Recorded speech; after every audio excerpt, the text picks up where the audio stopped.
why athletes are getting injured and what we can do to remedy this problem. All roads lead to isometrics. Ladies and gentlemen, boys and girls, people from all over the world, this is G with Studio Athletics. We're back for a new fun edition of Isometrics with G. The 3 reasons why I believe there's a rise in injuries in sports. Number 1, the muscles are growing faster than the tendons are getting stiffer. The athletes are able to increase their muscle mass. I mean, you see these guys now, they're jacked, they're huge. But their muscles are able to generate more force than their tendons and ligaments are able to hold. Reason number 2 is there's not enough isometric strength. If you saw on Black Friday, the defensive end for the Miami Dolphins tore his Achilles by just planting his heel into the ground on his get off the line of scrimmage. There is a millisecond in time where there is an acceleration, a deceleration, and a pause. The pause is the isometric contraction. If that pause cannot withstand the force, there will be a compromise in the chain. And the compromise that happened was in his Achilles. The third reason is mobility training is creating more length in our ligaments and tendons, and they're becoming more elastic. Okay, and you would think that this is a good thing. However, no, we need our tendons to be stiff. When there's too much elasticity, there's a stretch happening. There's a skid happening. Say, for example, a running back is making a cut here. If the tendons are elastic, the foot stays in place, but the elasticity of the tendon is moving ever so slightly in this direction. Maybe it's a millimeter. Inertia is taking the force and driving it further into this tendon. And that's where we're getting ACL tears. Pop, boom, just like that. So the more stiff we can make that tendon, there will be no skid. There will be no play in the ligaments. It'll be absorption of force and then re-delivering force and changing direction. What is our response to the increase in injuries in the NFL and throughout all of sports? The answer is isometrics. Again, the training of professional athletes is increasing muscle at a faster rate than it is increasing tendon stiffness. So we need to find a way to increase strength in both at the same time. And studies show that isometrics increases tendon stiffness at an effective rate. Reason number 2, just isometric strength, increasing the isometric strength in our athletes so that when that split second of pause between deceleration and acceleration, there's an isometric contraction. That needs to be as strong as both of opposing forces, or else you're going to get a tear or an injury. So, isometrics is doing 3 things right now: increasing muscle strength and mass, increasing tendon stiffness, and increasing isometric strength. I mean, you can literally do isometrics in the woods with a tree, or if you just so happen to be lucky to have a hunting cabin right next to you. Hip, abduction. Both hips are operating right now. One's holding me upright, one's driving into the wall. My glutes are fired right now. Okay?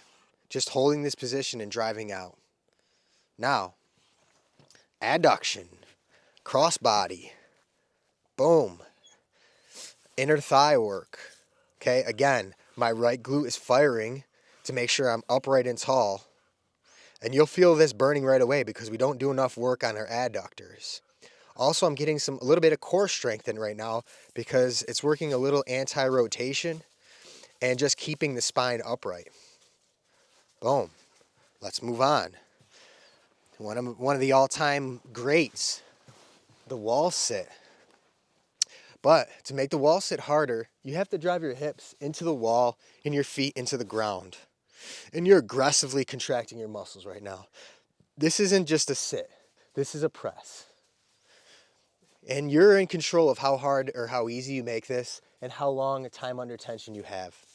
Some recent studies show a longer time under tension. Isometric tension increases tendon stiffness, but either way, do it. 6 seconds to 45 seconds to 60 seconds, whatever you want to do. Heck, if you want to just be crazy, do a 3-minute wall sit. Okay, moving on. Upper body, shoulder flexion and extension. Some tricep work here too. Here and here. Your muscles don't like being in this position. They're not used to being in this position, but that's why we should get there occasionally and apply force. Not only hold it, but apply force through here. You know, you see people doing this with bands a lot, and that's fantastic. However, the bands go from light, no resistance, to too much resistance too quickly. Then no resistance to too much resistance. Here with an isometric hold, it's all resistance, as hard as you can press. Okay? Some side delts and rear delts. Boom. Right here. My heart rate is going up right now. Maybe that's because I had 3 Utica clubs last night, and I also had a Dunkin' Donuts coffee this morning with some cream and sugar in it. It is what it is. Next, a pressing movement here. This is full body. I'm creating fulcrum in my ankle, my knees, my hips, my elbows, and my shoulders, and I'm pressing against the wall as hard as I can. What's interesting about this, with isometrics and pressing movements, you can feel it in the lats here. Normally your pressing movements aren't engaging your lats.